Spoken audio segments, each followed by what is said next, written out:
Hello friends. तो आज हम लोग इस क्लास में जीके और साइंस का टॉप क्वेश्चन पढ़ने वाले हैं जो आपके एग्जाम के लिए बहुत ही ज़्यादा भीभे क्वेश्चन है, ठीक है?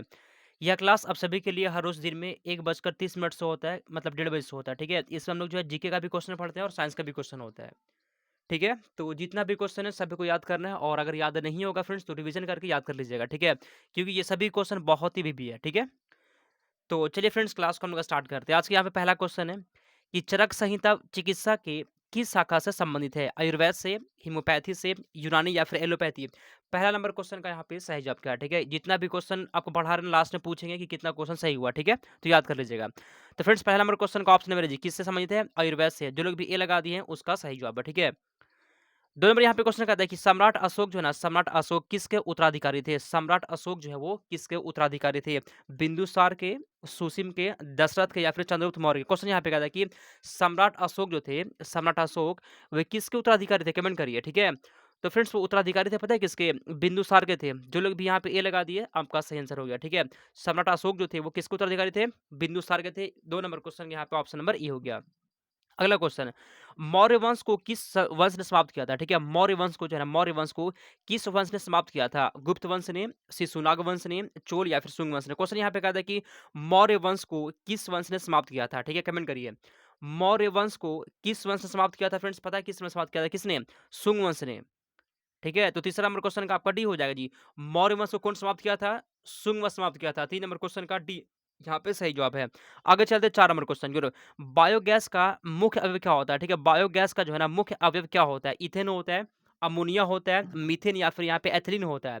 बायोगैस का मुख्य अवयव क्या होता है? कमेंट करिए चौथा का सही जवाब क्या होता है? फ्रेंड्स पता है क्या होता है? मीथेन होता है, ठीक है? तो जिसका भी 4 नंबर क्वेश्चन यहाँ पे सी आ गया है, आप सभी के यहाँ पे सही जवाब होगा, ठीक है? बायोगैस का फ्रेंड्स जो मुख्य अवयव होता है वो क्या होता है? मीथेन होता है। 5 नंबर क्वेश्चन कहता है कि संगमरमर जो होता है फ्रेंड्स संगमरमर किसका प्रूफ होता है? ठीक है, संगमरमर किसका रूप है? सैल का रूप है, नेस का रूप है, चूना पत्थर का या फिर बलुआ पत्थर का? क्वेश्चन यहाँ पे कहता है कि संगमरमर किसका रूप होता है? ठीक है, तो फ्रेंड्स संगमरमर जो होता है जी वो पता है किसका रूप होता है? चूना पत्थर का होता है। 5 नंबर क्वेश्चन का सी हो जाएगा, याद कर लीजिएगा। अगला क्वेश्चन शहरों में तालाब का पानी शुद्ध करने के लिए कौन सी गैस प्रयोग की जाती है? तालाब के पानी को शुद्ध करने के लिए किसका प्रयोग होता है? सल्फर डाइऑक्साइड का, क्लोरीन का, नाइट्रोजन का या फिर यहाँ पे अमोनिया का? तो छठा का सही जवाब पता है क्या होगा जी? किसका प्रयोग होता है? क्लोरीन का होता है, क्लोरीन का, ठीक है? 6 नंबर क्वेश्चन का भी हो जाएगा। तालाब के पानी को शुद्ध करने के लिए फ्रेंड्स क्लोरीन गैस का प्रयोग होता है, क्लोरीन का प्रयोग होता है। 6 नंबर क्वेश्चन का भी हो गया। अगला क्वेश्चन इसमें से कौन-सा यहूदी धर्म के संबंधित है? ठीक है, तोरा, गुरु ग्रंथ साहिब, त्रिपिटक या फिर धम्पदा? कमेंट करिए 7वां का आंसर। और जिसका भी फ्रेंड तैयारी अच्छा नहीं है, अगर आप चाहते हैं यहाँ से भी तैयारी अच्छा करना, तो आप सभी के लिए मोस्ट इंपोर्टेंट जो है 4000 क्वेश्चन का सुपर नोट तैयार किया गया, ठीक है फ्रेंड्स? ये सुपर नोट आपको मात्र ₹149 में मिल जाएगा, ठीक है? अगर आपको ये नोट्स लेना है तो फ्रेंड्स मेरा व्हाट्सएप नंबर यहाँ पे 92 41 21 66 96, ठीक है? व्हाट्सएप पे आप मैसेज करके इस नोट्स को ले सकते हैं, ठीक है? नोट्स को मत छोड़िए, नोट्स को ले लीजिए और क्लास करिए। आपका तैयारी यहाँ से बहुत अच्छा हो सकता है। तो यहूदी धर्म से कौन संबंध कमेंट करिए, कौन है इसमें से फ्रेंड्स बताइए तो? कौन है जी? यहाँ पे तोरा आपका हो जाएगा ऑप्शन नंबर ए। अगला क्वेश्चन 8 नंबर क्वेश्चन की ओर। इसमें से कौन-सा एक बुद्ध की जो है ना बुद्ध की शिक्षाओं का संग्रह इस क्वेश्चन कहता है, इसमें से कौन-सी एक बुद्ध की शिक्षाओं का संग्रह है? ब्राह्मण, पुराण, त्रिपिटक या फिर आगम? क्वेश्चन कहता है इसमें से कौन से एक बुद्ध की शिक्षाओं का संग्रह है? तो पता है यहाँ पे क्या होगा जी? त्रिपिटक हो जाएगा, ठीक है? 8 नंबर क्वेश्चन का सी आपके यहाँ पे सही जवाब हो गया। 9 नंबर क्वेश्चन कहता है कि प्राचीन काल में जो है ना अवध को किस नाम से जाना जाता था? अवध को प्राचीन काल में, ठीक है जी? कपिलवस्तु कहते थे, कौशाम्बी कहते थे, काशी या फिर कौशल? क्वेश्चन कहता है कि प्राचीन काल में जो है अवध को किस नाम से जानते थे बताइए?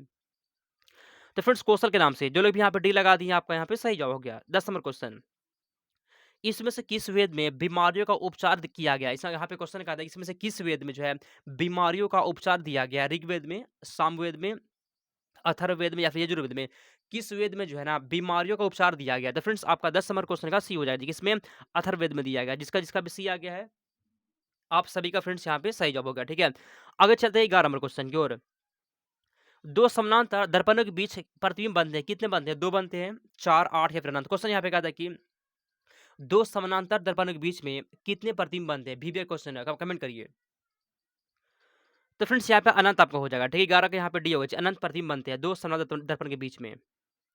अगला क्वेश्चन पृथ्वी पर कोई गतिशील पिंड विश्राम की अवस्था में निम्नलिखित में से किस कारण से आता है? पृथ्वी पर जो है ना कोई भी गतिशील पिंड, कोई भी पिंड है, कोई भी वस्तु है जो फ्रेंड्स गतिशील है, तो वह विश्राम की अवस्था में किस कारण से आएगा? जड़त्वीय नियम कारण से आएगा, घर्षण बल के कारण से आएगा, संवेग संचरण कारण से आएगा या फिर गुरुत्वाकर्षण बल के कारण से आता है? बताइए।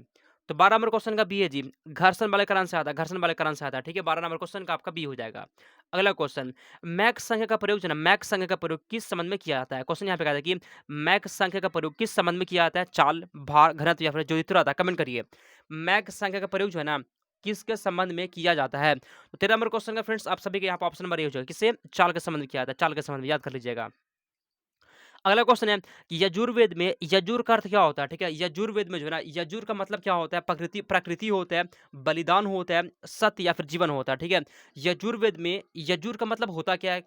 क्या होता है फ्रेंड्स, पता है क्या होता है? बलिदान होता है, ठीक है फ्रेंड्स, आप सभी के यहाँ पे बी हो जाएगा।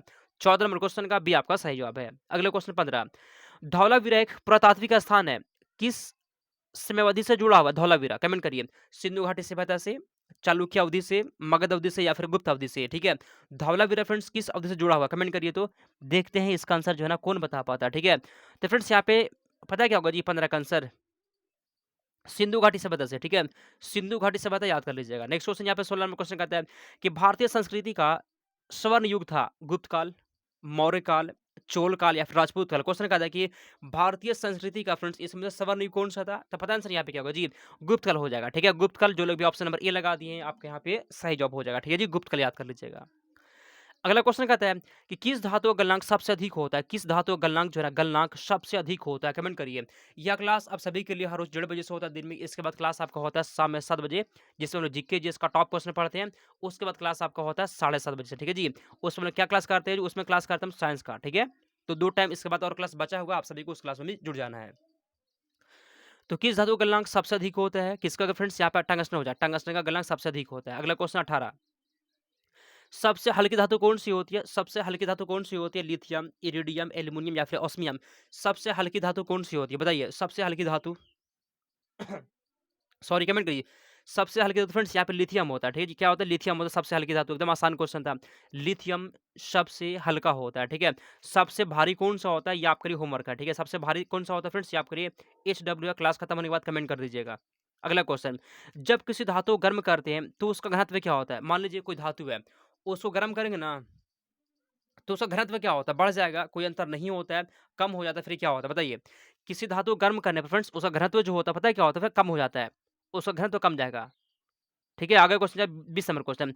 दूध की शुद्धता जो है ना, दूध की शुद्धता किस यंत्र से मापी जाती है? दूध की शुद्धता किससे मापी जाती है? मैनोमीटर से, हाइड्रोमीटर से, लैक्टोमीटर से या फिर फेदोमीटर से?